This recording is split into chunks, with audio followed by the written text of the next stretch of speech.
way, and that may be where the cute aggression comes in. Okay, all right. Yeah, it's kind of like when grandma would come up to the baby and go, "You're so cute." Stop pinching me. Right? That hurts. I know. I've never been so happy that I've cried. I mean, you know, I'm sure that there are big moments in people's lives, but you know, yeah, like a wedding or all that stuff. But yeah, it hasn't happened to me yet. Wow, yeah. Well, because you have no soul. You're right. No soul, no heart, nothing. It is what it is. Like the weather. Yes. It is cold. It is cold-hearted out there this morning. Sheriff's deputies in southwest Missouri are investigating a string of cattle thefts. Deputies are calling these thieves sophisticated because they used a truck and a trailer to pull off the heist. That's how sophisticated they were. They used a truck and a trailer. Sandra Endo, CNN, Washington. All right, so bottom line here, experts say consumers, you need to be careful of something that looks too good to be true. You hear that all the time. And apparently, if it's cheap, the quality may not be as good. You get what you pay for. Technology is becoming a new standard in education. And it is helping one little girl learn how to communicate more efficiently. Here's how it works. 12:30, so it's probably about 40 degrees. What day again is that plunge? That's on Saturday. It's on Saturday. The 26th, yeah, and it raises great money for Kansas and Missouri Special Even Olympics. at 40, though, that is, ooh. Yeah, well, the water temperature is probably close to freezing. Yikes. I've done it 6 times out of the last 10 or 11 years. You doing it this year? If you guys pay my entry. Maybe we'll raise enough money in the next 2 days. Yeah, I'm cheap. All right. Thanks, Brett. 522, everyone. A popular... But by Monday and Tuesday, we're back into the 50s, and I just looked at a piece of data that says Tuesday could be in the 60s. No way. Yes. Are you serious? Oh, yeah. Is this the start of something we're going to see for a little while? Warm? No. Yeah, no, usually if it warms up that much, there's the other side. You have to pay for it. Yeah. There might be a storm in the offing behind that. Okay. You know, I mean, this is going to become February here pretty soon. So. Yeah. Flown by. I know. Thank you, Brett. Polar bears are now on display in a Denmark zoo. Next, how their habitat is meant to mimic life in the wild. And today, pretty neat. About a week ago, you remember this, the story of Notre Dame linebacker's girlfriend, or girlfriend that never was, made national news. Now the woman whose pictures were used as this so-called girlfriend's face says she's the victim of identity theft. My name is The national anthem. A lot of people wondering about that one. I'm feeling disappointed after that performance. It's still her singing, though. It is, and you could tell that she was still singing. All right. Well, 6:30, everyone. Good morning. I'm Curtis J. It is Wednesday. Happy Hump Day. And I'm jan28. We're going to get to that Beyonce story coming up in just... At a meeting tomorrow night, you can weigh in on the future of the Kansas City Public School District. Last night, school board members heard from parents and teachers about what they want to see from the district. Forums like... Oof.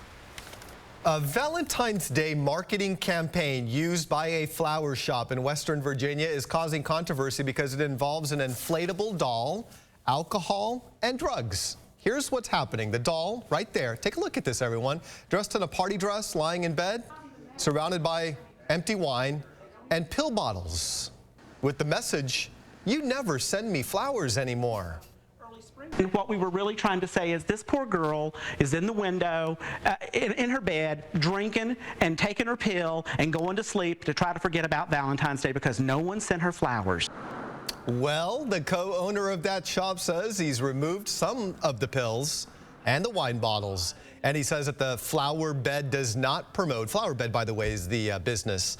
The flower bed, the business, the shop does not promote suicide or alcoholism. He says that he only used that inflatable doll because it was cheaper than a mannequin. Clothing. All right, 5:25, everyone. If you could have one perk at your workplace, what would it be? A new career builder survey asks, what would make your workplace more satisfying, scoring the highest? Half-day Fridays, an on-site fitness center, and the ability to wear jeans. But you wonder what I'm wearing under this anchor desk, huh? More than 3,900 full-time workers nationwide took part in this survey. or anything to keep him warm out here in this cold weather. So police continuing their search out here in Lenexa. It's definitely cold out there. Now, Sarah, I know you just got there, so let's preface it with that. But have you had a chance to talk to the family yet, maybe some of the neighbors? We are hearing reports that this child has left the home before. Can you get out there and see what neighbors are saying about what's going on out there? Have you had a chance yet? I have not, Curtis, but I can tell you this. I did hear that I can possibly try and find more answers to you on that matter. Also, too, if you get a chance to talk to police, I know you'll do all of this, but that child was reported missing at 4:45 this morning, okay? So that is Correct. what, 2 hours ago. We got report, at least at our station, about an hour ago of this search underway. I'd like to know why it took so long to get the word out about this missing child. Absolutely. We'll be checking into that for you, Curtis. Sarah, thank you. We appreciate it. And once again, to all the viewers out there, if you're just tuning in, there is a 3-year-old child missing in Lenexa, reported missing at 4:45 this morning. We've been on the scene now for a good hour. This is a live look, Sky Tracker, over the scene, where officers have been pretty much in the 95th and 99th area, 99th Street area of Monrovia and Quivira. This is where this child was reported missing, most likely left the apartment on his own to follow the family dog. Now, it is brutally cold outside, so Brett Anthony is taking a look at our forecast at this time. And Brett, what a heartbreaking story, especially with the temps at 10 degrees. Oh yeah, Curtis, but We have a retraction to tell you about this midday. 41 Action News previously reported that Kansas Governor Sam Brownback and Kansas Lieutenant Governor Jeff Collier were planning to eliminate many corporate taxes.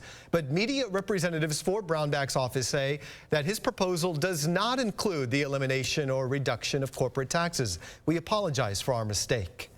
January is National Blood Donor Month, and if you would like to donate, there are a few blood drives happening in the metro area today.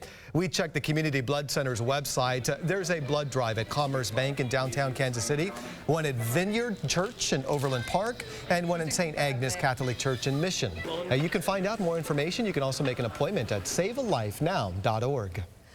Almost all little girls love to play dress up. A Florida girl got to play an extreme game of dress up and even walk the runway. Belkis Nere has this story. That feels so weird. Don't dwell over the bad things, think of the positive, and always be happy. You're my supermodel, always. What a great attitude, so young too.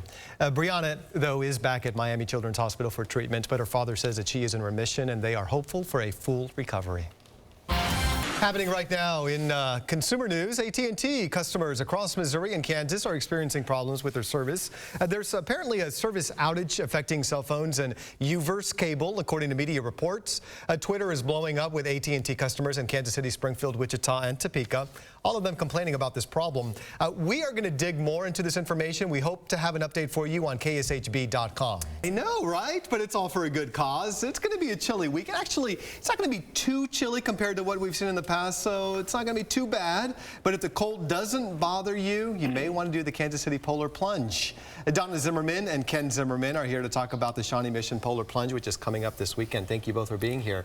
It's our pleasure. So this is your hubby over here, huh? Did you know you married a clown? Yes. Exactly. So tell us about the plunge. It is this Saturday, and actually the weather, could be colder, and it's for January, it's not going to be too bad. Well, the outside temperature may not be as bad, but the water's... Yeah, and my stomach at times. I know, that is dizzying to look at, yeah. It can be. All right. The norovirus can also do the same thing. In Health Alert this morning, the CDC says a new strain of the norovirus has reached the U.S. from Australia. More than 140 outbreaks in the U.S. have been reported since September. Symptoms include nausea, forceful vomiting. Usually vomiting is forceful, diarrhea, and abdominal pain. It is easily transmitted and can be riskier for young children and the elderly. A lawmaker in New Mexico is in some hot water over a proposed bill that some say, well, it just seems like we're all doing more these days, right? Isn't that the truth? So do you think you're good at multitasking? We're doing more, and the salary stays the same. Well, there's new research that suggests you probably are not a good multitasker. Andrew Wittenberg explains. The art of... On Thursday, Kansas officials got a look at the progress made by the Kansas Turnpike Authority. The Kansas Turnpike Authority avoided the issue of a proposed merger with KDOT proposed by Governor Sam Brownback. The presentation covered strictly operations. Missouri's Transportation Commission is proposing a 1-cent sales tax to make up for shortfalls. It would last 10 years and hopefully raise about $8 million. Voter approval would be needed to enact the tax and renew it after 10 years. All right, Brett, thank you. And a golden retriever is getting a second chance at life after spending 3 weeks in horrible conditions. Goldie is a playful golden retriever, was left in a kennel at a rental property in Iowa. And get this, folks, she had no food, no water. Things got so bad that this is so hard to believe, but that dog actually ate part of her tail to survive. Yep, she's bringing back too. Goldie showed up at 46 pounds, which is about 20 pounds underweight of a normal golden retriever's weight. You could see her rib cage underneath her skin. Her coat condition was in very bad shape. She was suffering severe dehydration and starvation. You know, and surprisingly, we hear these stories all the time of people just leaving their dogs and they leave their homes and the dogs are just left inside. Look at that tail. Can you imagine that? What's wrong with people? Well, Goldie has gained 6 pounds and is playful as ever. Hopefully she's... Happening right now, a traffic alert for you this morning. A major stretch of Interstate 70 is closed just east of Lawrence. The Kansas Turnpike Authority says that it is working a crash on Interstate 70 eastbound. A semi hit the barrier around mile marker 206 between Lawrence and the Lawrence service area. We have a crew headed there and we'll bring you more information as soon as we get it. We'll also have updates for you at kshb.com. Good morning, everyone. It is 6:01 right now on this Friday morning. I'm Curtis Jay. Thank you so much for joining us. And I'm jan28. Welcome to 41 Action News today at the end. Kansas City's breaking news leader. This is 41 Action News. They got the right box for me, you know, behind this this big weather center. It's huge. I know. I have to sit on, stand on this big box because Brett's so tall. Yeah, thank you. Good morning, everyone. I'm Curtis Jay. Happy birthday to Brett today. Thank you, man. Yes, You're too kind. He's turning 29, and he brought in this beautiful weather that is, what the high is going to be in the high 60s today. Upper 60s, close to 70 degrees. I know. That's amazing. Yeah, in my part of town, probably about 72. Yeah. Happy birthday, Brett. Thank you. Anthony. I'm going to enjoy Don't look it. a day over 20. Well, you know, your 40s are coming to an end. I got a little Did we time. reveal too much? Hey, it's on Facebook. Your age is right there. True. All right, buddy. Oh, the environmental protection. Wow, that's amazing. You know what I've seen recently, and I like this. As you know, I do a lot of house remodeling projects. There is a product out there where they take glass and they recycle it and they make it countertop. Oh, and cool. it's beautiful. I mean, multicolored. The colors are absolutely gorgeous. So all those it's things a good that product. can be reused. Yeah, it's worth the extra cost too. All right, 6:22. Thanks for joining us, everyone, on this Monday. You better start saving up if you like tomatoes. We're going to tell you why the cost of tomatoes could skyrocket. Plus, I'll have that story coming up. All right, so you saw Jenna there with her hoodie on. It's a little damp, but it's also going to be a nice day. We're talking about the high 60s. yeah, almost 70 degrees today. Wow. Good morning, everyone. Thanks for joining us. I'm Curtis Jay. And I'm jan28. So let's go ahead and toss things over to the birthday boy himself, Brett Anthony. Happy birthday. Now, Are you going to get tired of us referencing it constantly? Well, I don't want attention heaped on myself. Oh, whatever. Really. You're on TV. You don't want attention. Don't give me that. I don't want attention, but I'm on TV every morning. Come on. Yeah. You're trying to imply that I'm a narcissist? I'm just saying. Missouri City has made an annual list of worst run cities. St. Louis, 16th on this year's list, which looks at local economies, fiscal management, and quality of life measures. The survey by 247wallstreet.com blames the city's high poverty and high crime rates. The best run city, Plano, Texas. The worst run city, San Bernardino, California. The state of Illinois is taking a big financial hit after its credit rating dropped to the lowest in the nation. The Standard & Poor's downgrade from A to A-,